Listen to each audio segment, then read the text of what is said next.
You've been deceived, not only by society, not only by the endless love songs and romantic cliches, but by your own biology. You were taught to believe women are tender, nurturing, angelic, that their love is eternal, their intentions pure, their loyalty unshakable. But hidden beneath the mask is a truth far darker. Carl Jung, the man who charted the shadows of the human psyche, uncovered something most men refuse to see. Beneath every smile, every promise, every tender embrace lies a force so primal, so calculated, that it reshapes your reality before you even notice. And when you finally see it, it's already too late. By the end of this, you'll hold what schools, culture, and even therapists keep from you: the ability to read female behavior, defend yourself from emotional warfare, and take back the power you never knew was stolen. This isn't hatred. This is survival. Think back. Have you ever met a woman who seemed almost divine, gentle, devoted, vulnerable, only to watch her shift into someone distant, cold, even cruel when you needed her most? That wasn't random. That wasn't just how people are. That was Jung's shadow at work, the hidden self she hides not only from you, but from herself. You felt it, the whiplash of a woman who adored you on Monday and discarded you by Friday. The way she rewrote history, painting you as the villain in a story you never wrote. The tears that looked sincere but later revealed themselves as strategy. A century ago, Jung warned of this. In his notes, he wrote, "The feminine persona is not what it seems. It is a mask woven by necessity." Here's the brutal truth. Women don't consciously choose deception. They evolve it. Men evolve to conquer, to build, to fight. Women evolve to survive, and survival has always depended on decoding and manipulating male psychology. That's why female love is rarely unconditional. It is transactional, a negotiation, a contract written in biology where your value dictates your worth. Jung called this trap the anima projection, the male tendency to mistake her performance of vulnerability for genuine depth. And this is where the horror cuts deep. The woman you loved was never her true self. She was a mirror, reflecting whatever would keep you hooked. When you were strong, she became devoted. When you faltered, she withdrew. And when you failed to meet her unconscious demands, she punished you with silence, indifference, and the cruelest weapon of all, withdrawal of affection. But that's only the beginning. The next layer is darker still, because Jung didn't just describe the illusion, he revealed why it exists. And once you understand that, love will never look the same. Ask yourself, have you ever been truly loved for who you are, or only for what you provide? Your strength, your stability, your protection against life's chaos. Jung's private notes outline a chilling reality. Women don't fall in love the way men do. They negotiate survival. They invest when you're strong and divest when you're weak. This isn't cruelty, it's instinct. For thousands of years, women who prioritized survival over sentiment outlasted those who didn't. And those instincts remain hardwired. You've felt this bargain. The way her eyes lit up when you thrived and dimmed when you stumbled. The way her love felt tethered to your usefulness. Jung called this the maternal calculus, a woman's unconscious ability to weigh your genetic and social value, then adjust her loyalty accordingly. And here's the devastating truth. She doesn't even know she's doing it. Just as you don't choose to desire youth and beauty, she doesn't choose to recoil from weakness. It's programmed. This explains the sudden breakups, the "I don't feel the same anymore," the cold indifference where warmth once lived. Jung described women as unconscious predators, not out of evil, but because their survival depends on evaluating, extracting, and exiting. Modern culture calls it toxic.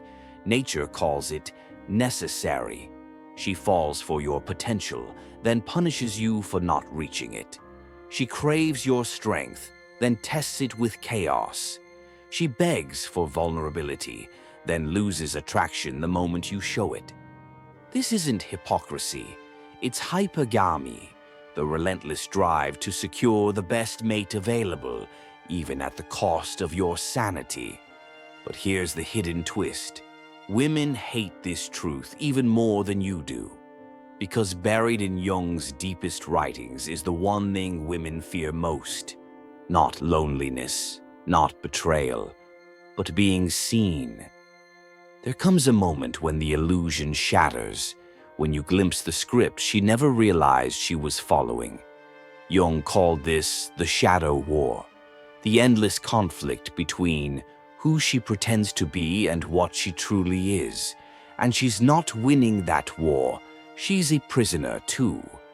Think of the most manipulative woman you've ever met. Was she plotting like a villain in a movie?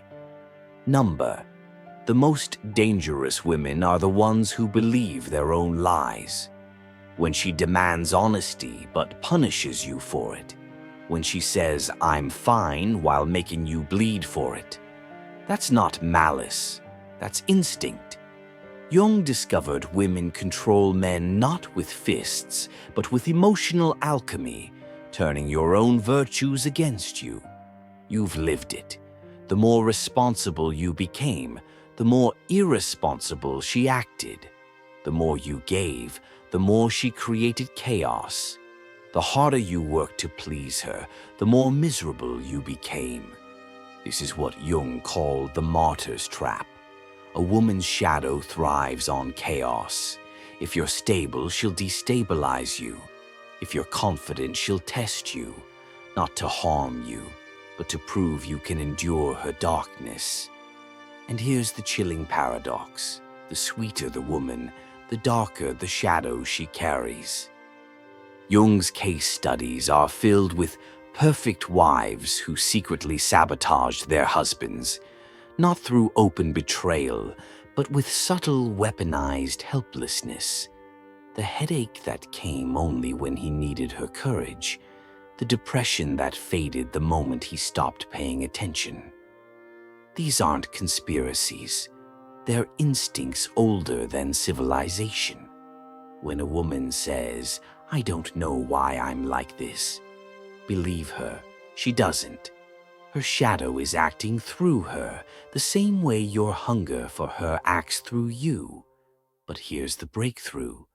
Jung uncovered something even stronger than the shadow, a weapon to defeat it. And once you master it, you'll never fear female nature again. For the last several minutes, I've dismantled every comforting lie you were raised to believe. Now we rebuild. Because Jung didn't reveal this to make men bitter. He did it to make men dangerous. Not cruel, not resentful. Dangerous like truth is to illusion. Here's his ultimate revelation.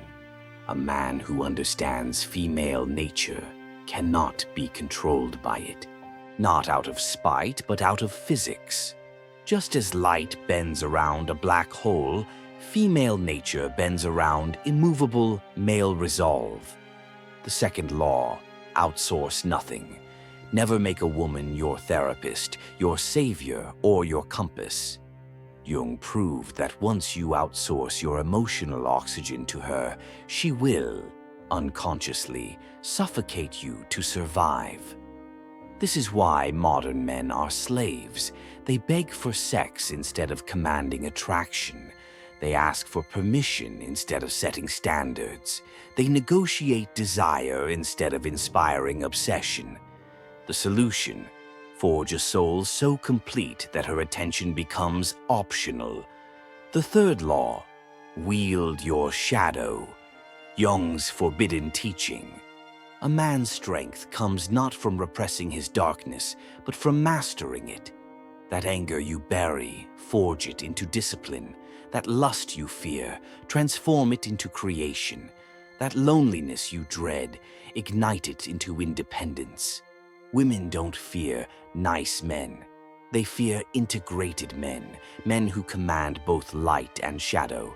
For centuries, this wisdom was reserved for kings, warriors, and rogue philosophers. Now it belongs to you. The question isn't if you'll use it, it's how soon. Because the world doesn't need tame men. It needs dangerous ones, not violent, not cruel, but men who cannot be controlled. You've seen the truth. The only thing left is to live it.